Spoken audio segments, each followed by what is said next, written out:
I want to walk you through sort of 4 relatively specific set of strategies and tactics that we went through at MyEDU, building out a core capability, that profile. This was specifically contextual inquiry or ethnography in the context of college students. So we went into their dorm rooms with their permission, obviously. We talked to them. We went through their bags. They showed us around their apartments. We watched TV with them. We did their homework.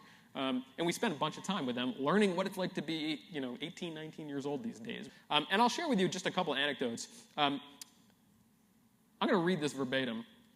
Your resume is like your life. It's your golden ticket to the chocolate factory.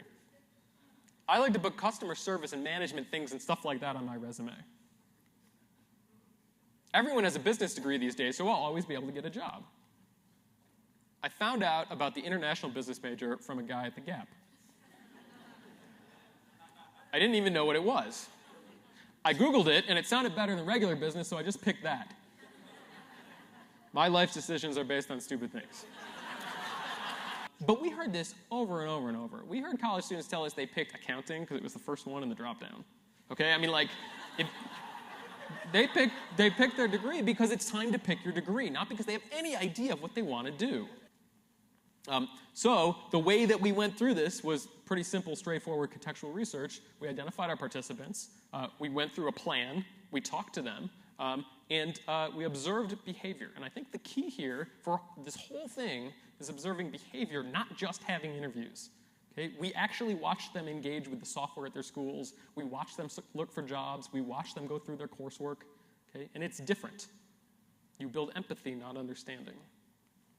Okay, so then we moved on to synthesis. This is my favorite part of the process, mostly because it's just a mess. This is our war room. It probably looks like the rest of y'all's war rooms. I'm going to zoom in a little bit. These are individual utterances. I was pleased to hear a couple other speakers sort of talk about the rigor of their synthesis. Like, that's starting to be a thing, which is awesome. I'll zoom in even more. So we transcribe all of the research, right, all of the 3.5 or 4 hour long individual sessions with all of our students. And then we blow them out using, here's the trick of the day, a mal merge in Excel. Right? Whoa, now I can make labels. It's just like that easy. And you print the suckers out, you put them on the wall, and then you can move them around, and you find patterns, and you find anomalies, and you start to see the data in a way that you didn't see it before. Okay, you literally marinate in the data. And this is a quote from that recruiter, right? This is the raw data. I don't know if you can tell in the corner, but it has a line number that references the transcript. So later, when we come up with the world's best idea, we can cite it back to her. And the method there is super simple, right? It just takes forever. Okay, you transcribe all the research, and you transcribe the research rather than outsourcing it because I can literally hear in my head the voice of Samantha. I can channel her, and I can start to anticipate how she'd react to situations with some degree of confidence. Okay, I can feel what it's like to be Samantha because I spent hours hearing her voice as she went through that interview, and I transcribed it word for word. Okay, then we explode that data, we identify the groupings, and we start to identify anomalies. And then we get to behavioral insights, and I think this is actually where the magic happens, or where the rubber hits the road, or whatever you want to call it. Okay? So we have 2 sides of the story here, and they bubble up to these insight statements. Okay? These insight statements are the magic, so let me read them out loud. On the student side, our student insight is that students think they have an idea of what employers want in a candidate, and they're wrong. On the employer side, or recruiter side, recruiters make snap judgments about candidates, and that directly impacts their chance of success. These are provocative statements of truth, even though we're basing them on a really small, totally biased, qualitative research study. We're creating a scaffold, you call it a house of cards if you want, upon which we're going to build a great idea. And we're treating it like it's a fact. Right?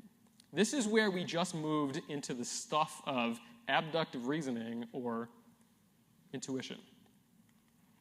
Cool, so that's the fun stuff. Here's how you do it. Just ask why, right? Provoke the question why, and then answer it even if you don't have enough data. Don't go, I need to do a quant survey or longitudinal study, or I'm just not really ready to answer it. Answer it. Channel the person you spent time with and answer it as if they were there. And make that inferential leap and frame it as a declarative, definitive statement of truth. This is a fact. And then those behavioral insights directly lead us to our value proposition. And the value proposition is where you can fully put on your product management hat. So we have this ecosystem. And the ecosystem actually creates a what-if opportunity because there's a chasm between these 2 people, roles, these two constituents. And so we can ask the question, what if we help students identify their skills and present them to employers in a credible way? Right? That's our what if moment. Recast that as a value proposition. My EDU helps students identify the skills and present them to employers in a credible way. That's a promise. It becomes a promise, right? Put another way, I use my EDU, and my expectation is that it's going to help me do this. And if it doesn't, I'm let down, just like when my electricity goes out. Okay? Well, great. Now we have a value proposition. It's grounded in behavior, and it makes sense. So let's do something with it. Let's define some features, and now we're in pragmatic product management mode.